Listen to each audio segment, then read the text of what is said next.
Alors, mes petites gaufres faites avec amour. Trop beau. J'essaye de reboire de l'eau. Gros glaçon. Ah, faut que je mette de l'eau.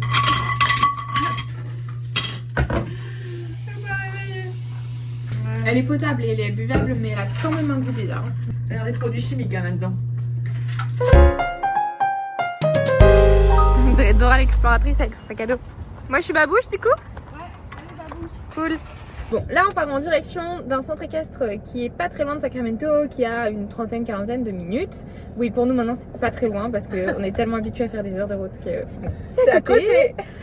Et en fait, il y a un événement assez énorme qui se produit là-bas actuellement. Et c'est vraiment un événement international.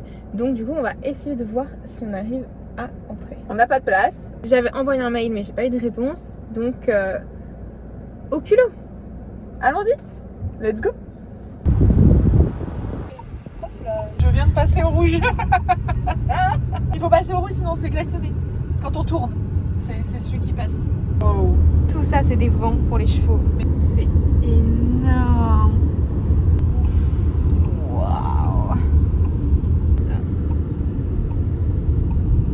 On vient d'arriver. On sait pas où on est, mais c'est pas grave. On va aller voir si on arrive à entrer. Normalement, c'est l'épreuve du soir qui était payante et pas celle de la journée. Donc, Allons voir ça.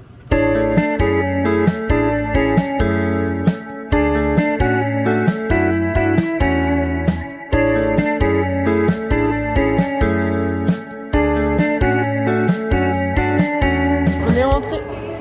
Donc là, on va essayer de filmer une épreuve à 1m30.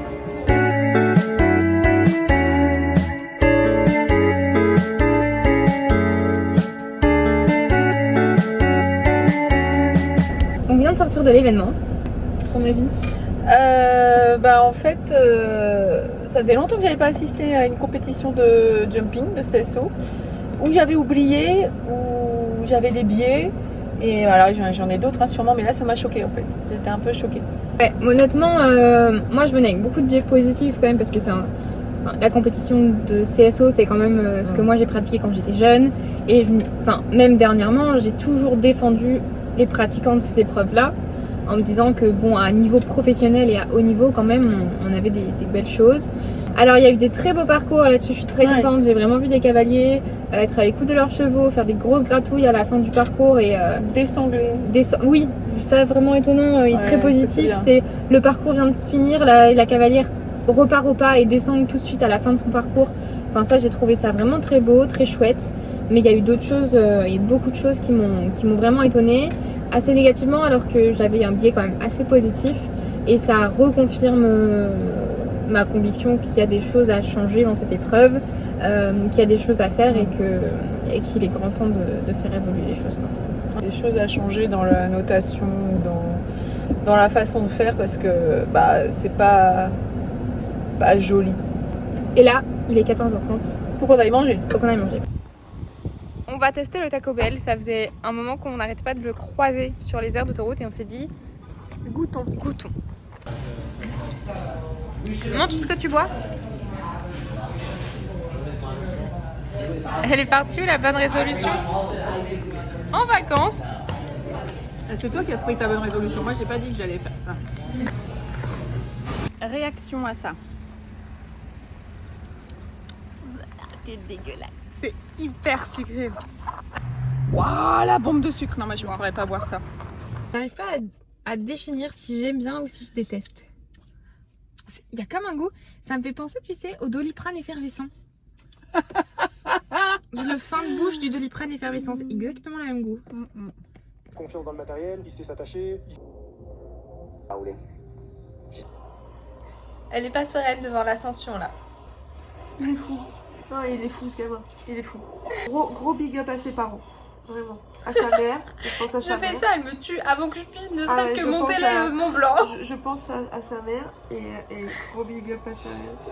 Ah la vache. Je suis pas sa mère et je flippe. Un petit avis du coup sur le documentaire de Noxtag. Je suis bluffée, épatée. Il m'a coupé le souffle. Je trouve que il est inspirant. C'est qu'en fait, le montage est très très bien fait, le documentaire est très bien fait, mais on oublie, on oublie l'effort en fait. On oublie l'effort et on oublie qu'il l'a fait dans le sens où il a dû bosser pour ça. Enfin, ça n'a pas l'air... c'est pas simple, quoi. Donc, grand respect à ce qu'il a fait et à ce mental. Je sais ce qu'il faut comme mental pour aller au-delà de soi et il a un mental de dingue. Ce mec, on peut... Ça, c'est quelqu'un... Ses potes, sa famille ont beaucoup de chance de l'avoir avec lui. S'il faut partir quelque part... on partirait avec lui, hein, parce que franchement, le mental qu'il a, je pense qu'il peut nous emmener au bout du monde. Donc, ouais, non, vraiment, il m'a épaté. Et l'inspiration. Je pense que c'est inspirant pas que pour les jeunes, pour tout le monde. C'est ce qu'on est en train de vivre nous. Donc, on est allé au bout du projet, on est sorti de chez nous, on est sorti de nos écrans et on l'a fait. Donc, et surtout, encore un grand big up à sa mère. Jamais j'aurais pu vivre un truc pareil. J'aurais été malade d'inquiétude. Donc bravo d'avoir eu les bons mots au bon moment. Un grand merci surtout pour ce documentaire. Bravo de l'avoir fait, de le partager. Je trouve que c'est chouette. Et maintenant, c'est à notre tour de bosser sur notre documentaire. Donc, let's go. Parce que demain, on repart à l'aventure. Demain, on repart rencontrer le deuxième intervenant de ce documentaire. J'ai trop hâte de le rencontrer. Du coup, j'en profite et je vous explique un peu comment je prépare les interviews pour chaque intervenant. Parce que, bon, forcément, il y a des questions qui restent les mêmes à chaque interview. Mais l'idée, c'est toujours d'avoir des questions qui vont être plus spécifiques et surtout qui vont pouvoir mettre en valeur le domaine de spécialité de la personne et également finalement sa propre expérience, sa propre expertise en faveur du message qui va être finalement amené dans le documentaire. Disons qu'il y a des sujets que j'ai envie d'aborder à chaque fois, mais la question c'est toujours ok, sous quel axe je l'aborde pour que finalement les connaissances de la personne soient mises en valeur et qu'on aille vraiment chercher en profondeur le sens et les réponses surtout. Donc pour ça, on peut pas juste arriver et apprendre à connaître la personne. C'est important de connaître la personne avant d'arriver.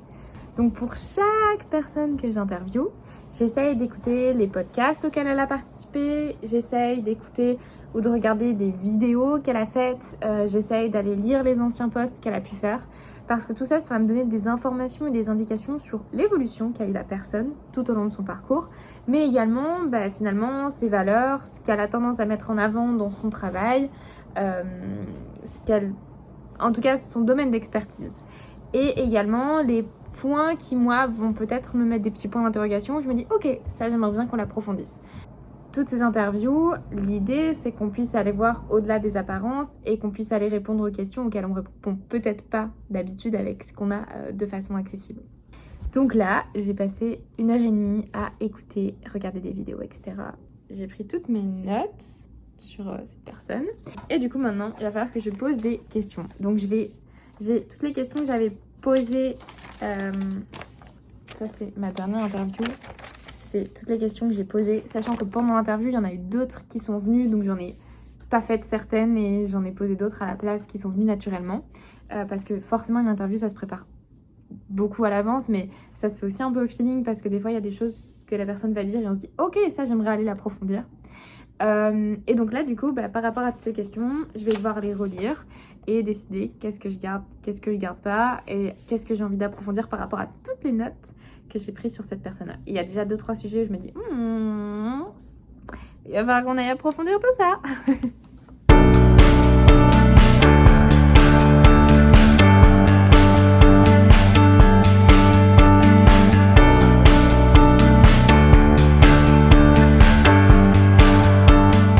Je vais vous filmer ça parce qu'elle vient de me faire des demandes bizarres et allume la lumière là-bas. Et je pense qu'il faut garder une trace de ces requêtes. Et tu veux que je fasse quoi maintenant? En fait, il faut que tu cours même. Attends. Tu veux que je cours genre là, tout droit? Ouais, attends, hein, je te dis. T'es prête? Je suis prête. Go. Reviens. Moi, je vais faire un plan fixé. Reviens, vas-y, cours. Merci. Pourquoi? Pour rien, je teste des trucs. Ok. Elle est contente.